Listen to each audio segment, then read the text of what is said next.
12 June জামাই ষষ্ঠী আর সেই উপলক্ষে আকর্ষণীয় বুফে নিয়ে হাজির ও ক্যালকাটা রেস্তোরাঁ। চিংড়ি, ইলিশ, মাংস, বাঙালির রসাস্বাদনে রয়েছে একাধিক পদ। প্রতি বছরের মতো শাশুড়ি জামাইয়ের কাছে জামাই ষষ্ঠীকে আরও স্পেশাল করে তুলতে বিশেষ উদ্যোগ ও ক্যালকাটার। বাঙালির 12 মাসে 13 পার্বণ, পুজো, উৎসব, অনুষ্ঠানে সারা বছরই মেতে থাকে আপামর বাঙালি। জুন মাস জুড়ে বাঙালির কোনো পুজো নেই, কিন্তু 12ই জুন জামাই ষষ্ঠী উপলক্ষে ইতিমধ্যেই বাঙালির ঘরে ঘরে প্রস্তুতি তুঙ্গে। কিভাবে আদরের জামাইয়ের পাত পূরণ করবে তা নিয়ে চিন্তাভাবনা শুরু করে দিয়েছেন শাশুড়িরা। যদিও মডার্ন যুগের মডার্ন শাশুড়িরা এখনো ভরসা রাখেন রেস্তোরাঁর উপর, তাই তাদের জন্য ক্যালকাটা নিয়ে এসেছে জামাই ষষ্ঠী স্পেশাল বুফে। আনারসের স্যালাড, ফিশ ফ্রাই, রসুন ভাপা মুরগি, সর্ষে নারকেল চিংড়ি, কি নেই তাতে।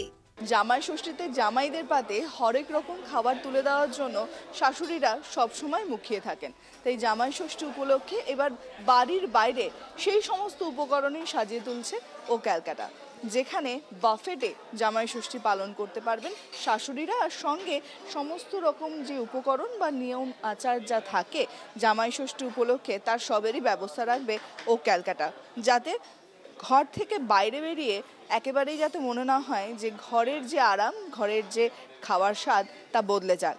আর কিছু মিষ্টির, এক্সক্লুসিভলি মিষ্টির ব্যবস্থা করা রয়েছে। আর বুফে থাকছে, এটা 16 তারিখ থাকছে, 17 তারিখ, 18 তারিখ 3 দিন থাকবে।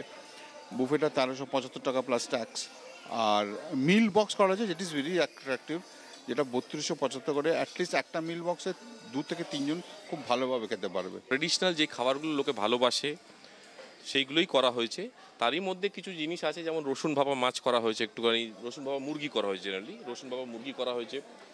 তারপর আমাদের তিল লঙ্কার তরকারি আছে, রাধাবল্লভী ছোলার ডাল, বাদশাহী ছোলার ডাল।